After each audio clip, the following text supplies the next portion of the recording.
Lors de la création de l'homme, deux anges émirent une objection quant au dessein du Créateur. Quel est cet homme pour que tu t'en souviennes? Il sous-entendait en quoi un être faillible, placé dans un monde de doute, pourra-t-il mériter ton attention,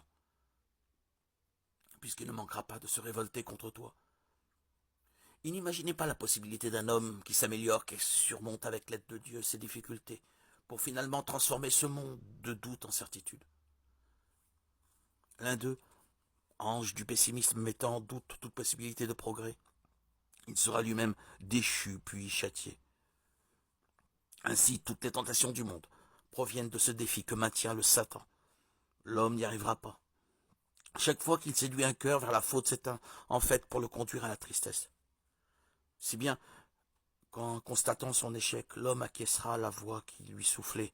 Je t'avais bien dit que tu n'y arriverais pas. Bien que se sachant perdant depuis le combat avec Jacob, l'ange du mal poursuit sa besogne d'enseigner le défaitisme et d'y conduire par tous les moyens. L'homme qui accepte de céder à ce défaitisme, l'homme qui prétend s'attacher au-dessus de ses forces. En un mot, l'homme triste devient un allié des forces du mal. Inversement, l'homme optimiste, celui qui croit aux forces illimitées dont Dieu l'a doté, et qui se révéleront pour peu qu'il les éveille. Cet homme se rallie à Jacob, héros de la réparation. Semblable aux étoiles dans le firmament de l'espoir, les justes de chaque génération nous réapprennent cette leçon, dans un langage approprié au lieu et au moment. Il nous rappelle que l'homme y arrivera. Il est déjà là, mais la plupart des gens ne le réalisent pas encore. Son esprit se déplace tranquillement parmi nous sans que le monde ne soit dérangé par sa présence. Rien de ce qui s'est passé n'est le fruit du hasard. L'histoire de l'humanité a une chronologie et elle est entre les mains de Dieu. Et cela nous est assuré par la Bible qui a enregistré tous les événements prophétiques qui se sont déjà produits et qui se déroulent en ce moment même et qui se produiront bien avant ce que l'on peut imaginer. Et au sein de cette chronologie, la parole de Dieu parle de la prophétie de l'émergence de deux bêtes qui marqueront le début de la fin des temps. La première d'entre elles, qui émergera de la mer avec 7 têtes et 10 cornes, est l'Antéchrist. Quand la deuxième bête qui surgira de la terre et incitera les gens à adorer la première, les trompant par des signes miraculeux, sera le faux prophète. Et je ne sais pas si vous le savez, mais le livre de l'Apocalypse a été écrit par l'apôtre Jean, alors qu'il était emprisonné sur l'île de Patmos, en Grèce. Dieu lui a donné la vision des choses qui se produiraient au cours des 7 dernières années avant le retour de Christ et la fin des temps. Et le langage utilisé par le Seigneur dans ce livre de prophétie est un langage symbolique.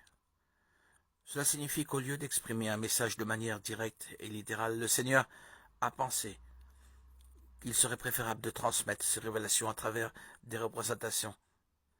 C'est précisément à cause de cela qu'il existe des dizaines d'interprétations sur qui et comment sera l'Antéchrist.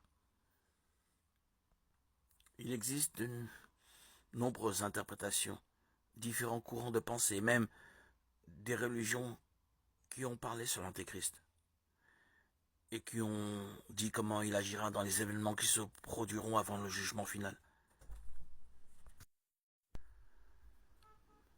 Dans l'Apocalypse chapitre 11, versets 11 et 12, on parle des deux témoins. Ils entendirent du ciel une voix qui leur disait « Montez ici ». Et ils montèrent au ciel dans la nuée, et leurs ennemis les virent à cette heure-là.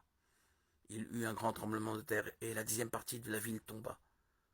7000 hommes furent tués dans ce tremblement de terre, et les autres furent effrayés et donnèrent gloire au Dieu du ciel.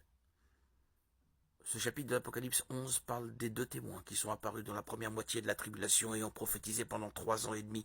Ensuite ils seront tués, ressusciteront et monteront au ciel.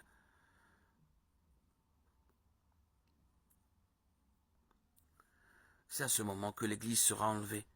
Cependant, ce passage montre clairement que seuls les deux témoins seront enlevés.